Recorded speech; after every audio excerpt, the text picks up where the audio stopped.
अध्ययन देख रहे हैं, तो इसमें अपन आज चर्चा कर रहे हैं पशुपालन की। पशुपालन क्या है? सबसे पहले आता पशुपालन। पशुपालन दो शब्दों से मिलकर बना हुआ है, एक है पशु और दूसरा है पालन। तो पालन का मतलब क्या होता है? देखभाल करना किसी चीज की, उनको अपने साथ रखना। क्यों रखना? लाभ प्राप्त करने के लिए। क्या क्या मिलता है? अब अपन ये देख रहे थे कि पशुपालन से अपन को क्या क्या मिलता है। सबसे पहले पशुपालन जब अपन करते हैं तो अपन को दूध प्राप्त होता है। तो दूध के लिए अपन दो पशुओं को पालते हैं, जैसे गाय, ठीक है। फिर उसके बाद अपन को दूसरे नंबर पर गोबर मिलता है। गोबर मिलता है तो इसका क्या लाभ है? गोबर से दो लाभ होते हैं, एक तो अपन को खाद मिलती है और दूसरा अपन को गोबर गैस मिलती है। गोबर गैस बनाते हैं, गाय में उपयोग आता है खाना बनाने के लिए, ठीक है। अब गोबर कौन से गोबर का यूज करते हैं? गाय और भैंस के गोबर का यूज करते हैं। ऐसा नहीं है कि आप गधे का कर लो, नहीं चलेगा। फिर उसके बाद तीसरे नंबर पे अपन को क्या प्राप्त होता है? गोमूत्र प्राप्त होता है। गोमूत्र मतलब गो का मतलब होता है गाय और मूत्र। तो गाय का जो गोमूत्र होता है, इसका उपयोग अपन गाय में करते हैं, औषधि के रूप में करते हैं। जैसे डायबिटीज किसी को हो जाती है, बीपी हो जाता है, मोटापा हो जाता है, तो उसको क्या है कि औषधि के रूप में गोमूत्र दिया जाता है। फिर चौथी चीज आती है हड्डियां। पशुओं से अपन को हड्डियां प्राप्त होती हैं। अब हड्डियां कौन कौन से पशुओं से प्राप्त होती हैं? गाय से, भैंस से, ठीक है। अब इन हड्डियों का उपयोग क्या किया जाता है ये देखते हैं। तो हड्डियों का उपयोग होता है दवाई बनाने में, और दूसरा होता है आपका कैल्शियम के निर्माण में, क्योंकि अपनी जितनी भी हड्डियां हैं वो कैल्शियम की बनी हुई होती है, ठीक है। अब पांचवी चीज आती है चमड़ा या खाल। जैसे कोई पशु अपना मर जाता है तो उसके खाल को, अपन चमड़े को निकाल लेते हैं और फिर उसको चमड़े पे से वो जो बाल रहते हैं उसको हटा के और उस चमड़े का अपन उपयोग करते हैं। क्या क्या बनाते हैं अपन?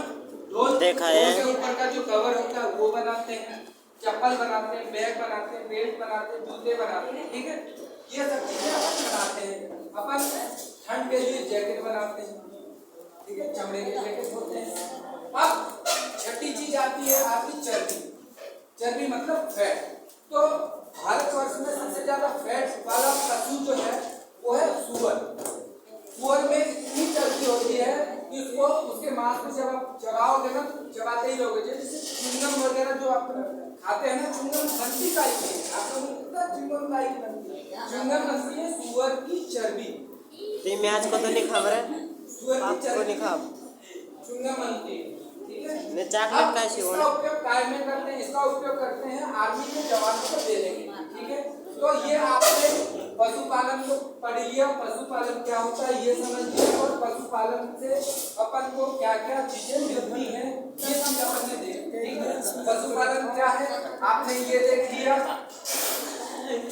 अपन ने इसमें कितनी चीजों को कवर कर लिया? अपन ने पशुपालन क्या है ये देख लिया, और पशुपालन से अपन को क्या क्या लाभ होते हैं, ठीक है। इसके साथ साथ अपन ने लाभ के बारे में भी जान लिया, ठीक है। जान लिया लाभ के बारे में कि लाभ क्या क्या होते हैं, पशुपालन क्या है। पशुपालन दो शब्दों से बना हुआ, एक पशु और दूसरा हो गया पालन। तो जीवन में अपन कोई भी काम करते हैं तो कोई ना कोई उद्देश्य के लिए करते हैं। क्यों करते हैं? देखो, देखभाल करी अपन ने, उसको अपने साथ रखा, तो क्यों रखा? कुछ न कुछ लाभ प्राप्त हुआ होगा। क्या लाभ मिला? तो लाभ ये मिला, सबसे पहले दूध मिला, फिर गोबर मिला, फिर उसके बाद आया आपका गोमूत्र मिला, फिर हड्डी मिली, फिर चमड़ा मिला, फिर ये सब हो जाने के बाद फिर खुर मिल गए, उसके खुर, सींग, ठीक है। इसका प्रयोग अपन काय में करते हैं? सींग और खुर के लिए अपन गाय, भैंस, भेड़, बकरी। आपने एक और चीज सुनी होगी, आपने जंगली सुअर सुना होगा, आपने हिप्पो के बारे में देखा होगा। हिप्पो क्या होता है? हिप्पो एक उसके सींग होता है, तो उसका प्रयोग करते हैं अपन, उसके सींग का प्रयोग औषधि बनाने में करते हैं, ठीक है। तो ये हो गया आपका सींग और खुर में। ये चीज आपको समझ में आ गई? किसी को कोई परेशानी? कोई परेशानी? आगे बढ़े। अब अपन